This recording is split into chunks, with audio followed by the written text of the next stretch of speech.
A nation's story doesn't usually begin with a line on a map. For some, it begins with something far more elemental, far more powerful, the relentless flow of a river. And this is a country that takes its very name from the waters that have shaped its destiny for thousands of years. And that's where we find ourselves, in Zambia, a land whose entire identity is forged by the mighty Zambezi, the Grand River. And at its very heart, it's created something so spectacular, it's known as Mosi-oa-Tunya, the smoke that thunders. When the explorer David Livingstone first laid eyes on it back in 1855, he was just completely floored. He wrote that it must be a sight gazed upon by angels in their flight. So to really understand Zambia today, we've got to journey back, way back, long before any European explorers arrived. We're going to dive into the millennia of human history that are literally etched into this ancient plateau. The story of this land is it's built in these deep, overlapping layers. It starts with some of the earliest evidence of humanity we've ever found, the Broken Hill Man living here hundreds of thousands of years ago.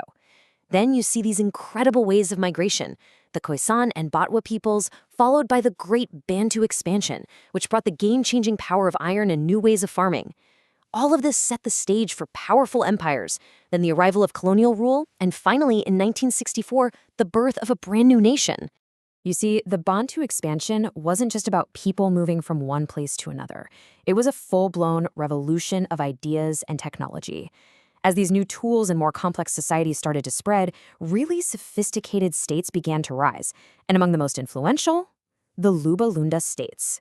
Their origin story alone reveals this fascinating, deep-seated tension about what it means to be a leader. And this is where it gets really interesting.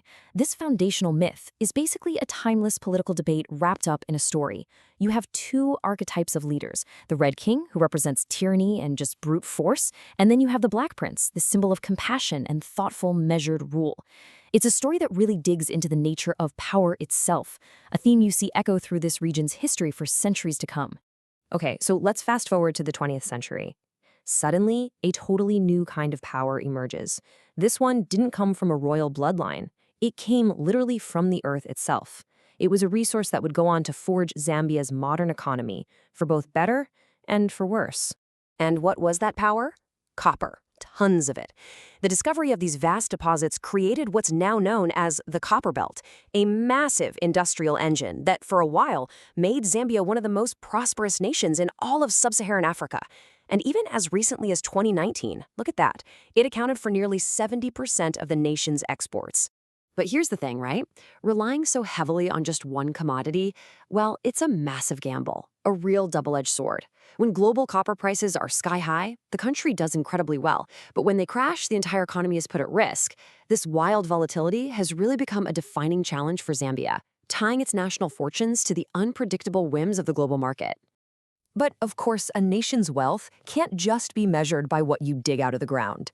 Beyond the minerals in its soil, Zambia's true richness, its real treasure, is found in the incredible, vibrant, complex mosaic of its people. 73. Just think about that number for a second. Within Zambia's borders live more than 73 distinct ethnic groups, each with its own language, its own traditions, its own unique history. So the big question becomes, how on earth do you build a single unified country from that much diversity? Well, the answer became the nation's founding principle, a simple but incredibly powerful motto that would guide the newly independent country. Coined by its first president, Kenneth Kaunda, One Zambia, One Nation was so much more than just a slogan. It was a direct appeal, a call to action. It was about transcending tribal identity to forge a single shared national future. What an ambitious project to unite dozens of distinct groups like the Bemba, the Tonga, the Lozi, and so many others, all under one flag. And in those vibrant, incredibly optimistic years right after independence, Zambia didn't just find a new political voice. Oh no, it found a new sound. It found a rhythm that was all its own. In the 1970s, a totally unique musical genre just exploded onto the scene, Zamrock. The recipe for it was just wild. Okay, you start with traditional Zambian rhythms. Then you throw in the fuzzy, distorted electric guitar of Western psychedelic rock. Then you infuse the raw, powerful soul of artists like James Brown. And you filter all of that through the incredible energy and optimism of a nation that's just been born.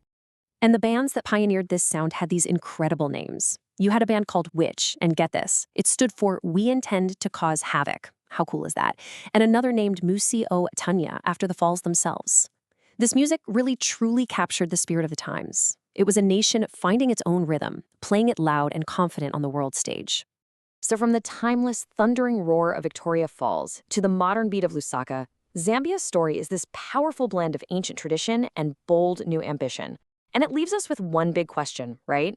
How will this nation, a nation born from a river, forged in copper, and united in all its diversity, navigate the complex currents of the 21st century? Well, that next chapter is still being written.